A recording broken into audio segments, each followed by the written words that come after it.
Pemirsa, alih fungsi lahan persawahan di Kota Denpasar terus terjadi setiap tahun akibat pembangunan sektor jasa dan perumahan. Berdasarkan data Dinas Pertanian Kota Denpasar, kini sawah produktif yang tersisa hanya 1.658 hektar.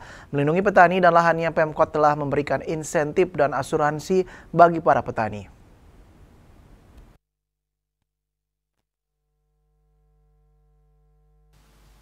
Kepala Dinas Pertanian Kota Denpasar Ana Agung Gede Bayu Bramasta mengatakan Kota Denpasar sebagai pusat perekonomian saat menjadi urbanisasi dari warga baik dari dalam maupun luar Provinsi Bali.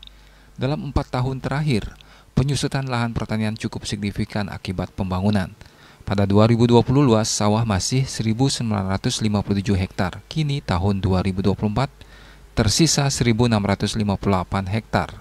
Meski pemerintah Kota Denpasar telah memiliki peraturan daerah Perda nomor 8 tahun 2021 tentang rencana tata ruang wilayah RT RW yang mengatur perlindungan lahan pertanian dalam kawasan pertanian pangan berkelanjutan KP2B, praktik alih fungsi lahan di luar kawasan lindung masih sulit dikendalikan. Pemerintah Kota Denpasar terus berupaya mempertahankan eksistensi lahan pertanian dengan berbagai langkah konkret seperti perbaikan infrastruktur irigasi sawah, pemberian bantuan benih dan pupuk kepada petani, serta program asuransi usaha tani padi untuk melindungi hasil panen dari potensi kerugian akibat bencana alam. Selain itu, para petani juga didaftarkan dalam program BPJS Ketenagakerjaan sebagai bentuk perlindungan sosial guna meningkatkan kesejahteraan dan keamanan kerja mereka.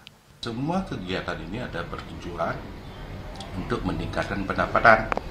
Jadi petani ini masih dilindungi dengan asuransi, kemudian infrastruktur istilahnya untuk mengurangi biaya operasional petani, dan teknologi pertanian benih yang bagus dan pupuk yang cukup akan memberikan pendapatan petani lebih. Sehingga target kami pendapatan petani berlebih, artinya meningkat, sehingga bisa bersaing dengan sektor lain. Itulah usaha dari Dinas Pertanian mempertahankan bagaimana petani itu bisa berpendapatan lebih atau meningkat sehingga bisa bersaing dengan sektor lainnya, sehingga itu mungkin bisa menghambat alih fungsi lahan. Langkah-langkah ini diharapkan dapat menekan laju alih fungsi lahan sekaligus menjaga keberlanjutan sektor pertanian di tengah pesatnya pembangunan kawasan perkotaan Denpasar. Winata, Bali TV.